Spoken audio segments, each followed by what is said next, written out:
Untuk Facebook Ads, kita akan belajar tentang pertama apa sih kebijakan Facebook. Kalian harus tahu pas ngiklanin itu ya screeningnya itu menjadi sangat ketat ya. Jadi kalau misalnya kalian post-post aja ya, itu akan tergantung ada laporan nggak gitu. Kalau misalnya ads itu langsung kan keperiksa. Jadi saya sendiri nggak selalu berhasil loh masang ads. Ya saya udah berapa kali juga suka gagal tuh. Ya ada berbagai alasan sih. Ya tapi yang jelas kalian harus tahu bahwa pertama nggak boleh ada porno, ya. Terus nggak boleh ada narkoba, ya. Nggak boleh ada perjudian. Oke, nggak boleh ada senjata atau bahan peledak, ya.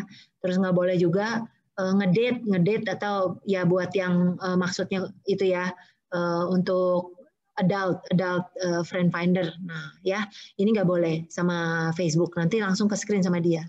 Nah, kalau ads-nya sendiri itu kita harus tahu bahwa pada saat kita memasang ads itu nggak instan. Ya. Karena apa? Ada review proses. Paling lama katanya 24 jam sih. Ya, kalau misalnya kalian masang iklan itu makanya jangan terlalu mepet. Ya kayak misalnya saya mau ada acara nih 5 Desember. Berarti aku kalau mau ngiklanin jangan mepet di tanggal 4. Soalnya takutnya nggak keburu approvalnya. Setidaknya saya tahu, oh kalau saya memang cuma pengen iklanin sehari, aku lebih baik tanggal 3 atau tanggal 2 udah masang gitu. Ya, jadi seperti itu. Nah, kemudian Facebook juga punya policy gini. Si konten sama landing page di mana kita mengarahkan isinya harus sama. Ya, jadi nanti dia kalau misalnya ternyata misalnya kamu jualan, anggap aja jualan hardware. Terus tahu diarahinnya ke situs musik. Oh, dia nggak mau, dia pasti akan langsung menganggap itu nggak benar. Ads-nya akan di-reject, ya. Ads-nya akan di-reject. Oke, kemudian Facebook juga nggak memperbolehkan adanya persona karakteristik yang disebut-sebut gitu ya. Oh ini untuk produk ini sesuai sekali untuk orang Chinese gitu ya. Wah nggak boleh itu, ya. Atau produk ini sesuai buat orang gay dan lesbian, nah gitu ya. Nggak boleh itu ya. Ini kan berarti kita terlalu vulgar gitu ya, langsung ngomongnya seperti itu dan diskriminasi gitu intinya begitu. Ya, sama juga untuk physical dan mental disability, medical condition, financial status. Nah, kemudian yang vulgar-vulgar nggak boleh ya. Profanity ya nggak boleh, sama juga bahasa kasar nggak boleh, insulting. Ya. Deceptive claim misalnya ada penipuan ya, ayo percaya gitu ya. Atau nah MLM juga ternyata nggak boleh ya. Jadi ini termasuk yang nggak boleh sama si Facebook. Nah, kemudian landing page itu nggak boleh si Facebook homepage, ya. Jadi harus website tersendiri, punya domain dan lain-lain, ya. Nah, jadi seperti ini aturannya. Nah, kemudian secara kreatif itu apa yang nggak boleh? Nggak boleh ada tombol yang menyesatkan gitu ya, misleading. Terus before after weight loss. Nah ini ya, saya udah berapa kali cobain. Tadinya kan nggak ngerti ada policy ini. Pantesan ditolak terus gitu ya. Jadi nggak boleh before after teh gambarnya. Jadi makanya kalau kayak before after ya, the best itu kalau saya sih ngerasanya ya udah organik aja, ya organik atau kayak di Instagram itu bisa tetap dipasang organik tapi dengan hashtag yang benar gitu, ya. Oke. Karena ini nggak bisa di ads kan, karena kalau di ads kan pasti ke screen ditolak, ya. Oke, kemudian yang nggak boleh juga sexually suggestive, shock, care tactic, ya, brand asset, Facebook, Instagram nggak boleh ganti, ya, teks di dalam ads image itu nggak boleh banyak-banyak, harus kurang dari 20%. Nah yang menarik itu saya udah ngalamin sendiri ditolak berulang-ulang nih gara-gara kebanyakan teks. Saya kurangin lagi, ternyata nggak gampang loh untuk bikin hanya teksnya 20%. Ya, jadi saya sedikit curhat juga, susah nih. Sebenarnya nggak segampang itu untuk maksudnya ini ngomongin ads ya, tapi ya kalau misalnya kamu post terus sebarin organik sih sebenarnya ini nggak isu, bukan isu, bukan sesuatu isu, so it's okay ya. Kemudian targeting, kita ada peraturannya untuk Facebook Ads. Kalau targeting untuk alkohol ada batas umur, untuk health fitness harus di atas 18, untuk financial service harus di atas 18, untuk dating gitu ya pasti itu ada umur tertentu, sama nggak boleh diskriminasi.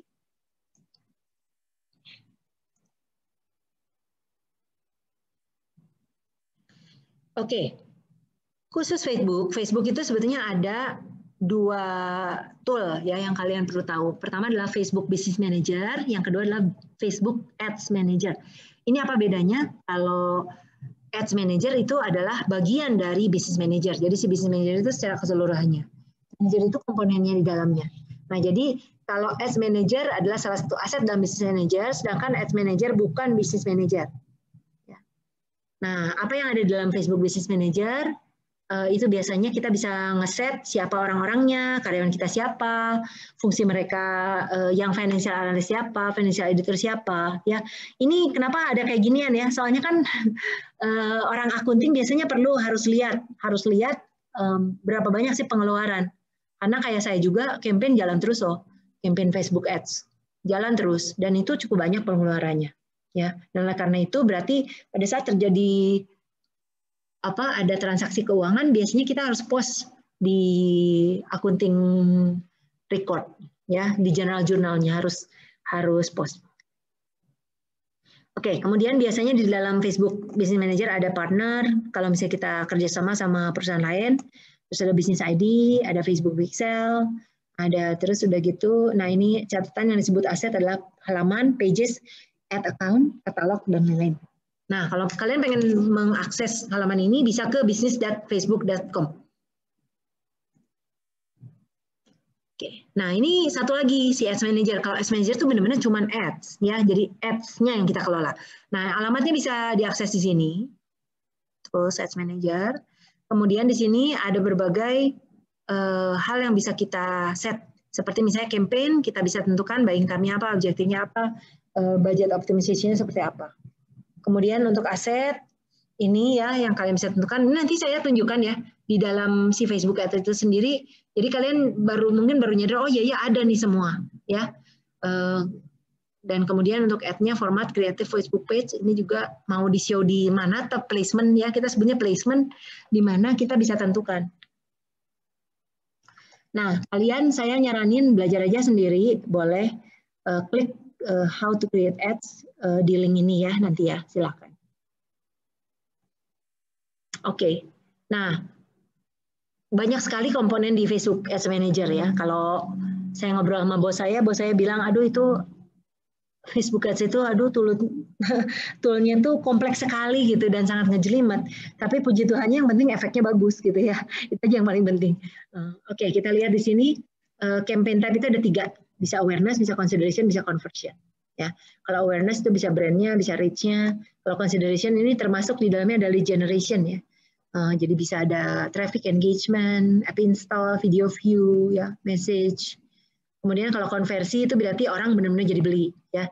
Bisa conversion, bisa catalog sale, bisa store traffic, ya, itu bisa kita manfaatkan. Nah, kemudian untuk audience kita bisa tentukan juga core audience, custom audience atau look alike. Nah, ini yang keren ya.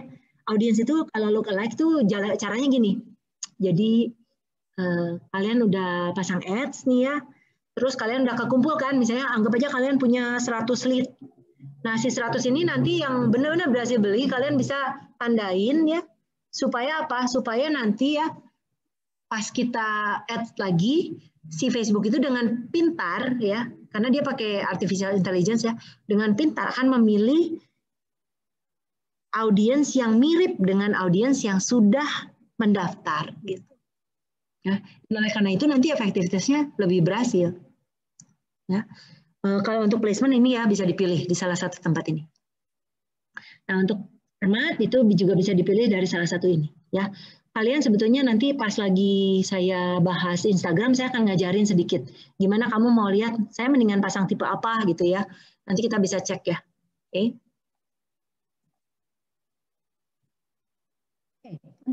Buying type ada 3 cara untuk membeli ads, bisa auction, bisa reach frequency, bisa target rating point. Tapi TRP ini nggak ada di semua negara, Indonesia nggak ada, saya udah cek. Ya, saya udah cari-cari nggak ada. Oke. Kemudian untuk delivery sistemnya bisa berdasarkan auction, bisa pacing control, bisa maksudnya itu bisa berdasarkan jumlah bid, bisa juga berdasarkan budget kita maksimum berapa. Terus advertiser control ya, cost control sama bid control itu sama kita gunakan. Oke, nah ini yang berikutnya, learning phase. Kalau kalian nggak pernah ya sekalipun ngejalanin Facebook Ads, itu kalian harus menyadari bahwa si Facebook itu butuh sekitar 7 hari atau 50 hasil lah, sekitar 7 harian supaya dia bisa mengenali audiens kamu. Nah, pada saat learning phase itu berarti apa yang akan terjadi? Mungkin ads kalian tuh nggak akan seefektif harapan kalian. Nah, makanya saya selalu rekomen ya, in the first 7 days itu kalian budgetnya jangan banyak-banyak. Ya misalnya udah ya keluarin 25.000, 50.000 gitu sehari ya. Tapi nanti kalau kalian udah tahu nih, oh saya udah dapat nih sejumlah ini, kan si Facebook udah mulai ngenalin ya. Nanti kita bikin look-alike audience. Ya, itu akan benar-benar efeknya lain sekali ya. Jadi nanti dicobain, oke? Okay? Lalu ad auction ini juga untuk bagaimana kita menjual si ads itu ya. Siapa yang bantu masarin kita ini bisa kita tentukan nanti. Nah, ini untuk total value, jadi value yang bisa kita dapatkan itu mungkin misalnya click of course ads, berapa banyak yang kita dapatkan, terus sekali setiap user itu bisa menghasilkan pendapatan berapa banyak buat kita. Gitu ya, jadi misalnya kita jualan online course nih, online course kita jual 200.000, tapi untungnya kita itu paling cuma sekitar 100.000, kenapa? Karena yang sisanya itu kita buat cost produksi video plus misalnya kita bayar staff buat nge-administer.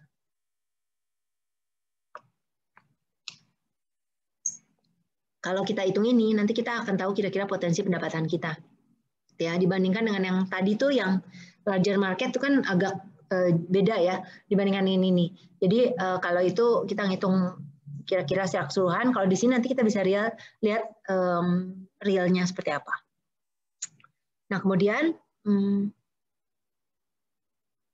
user value relevan ini bagaimana orang bisa berinteraksi dalam organic dan paid content, terus tergantung dari kualitas engagement kita dan juga post click experience, ini orang mau repeat atau enggak, nanti bisa kita cek juga. Oke ya, nah khusus yang ini saya nggak akan menjelaskan satu-satu, karena kita udah sering bahas CPM, CPC, dan lain-lain ya. Intinya saya mau kasih lihat, kalau kalian nanti menjalankan Facebook Ads, ini adalah berbagai ukuran. Oke, berbagai ukuran yang bisa kalian gunakan untuk sebagai ukuran keberhasilan dari ads kalian. Dan itu sebenarnya ada sih di dashboard juga ya, nanti kita lihat ya seperti apa.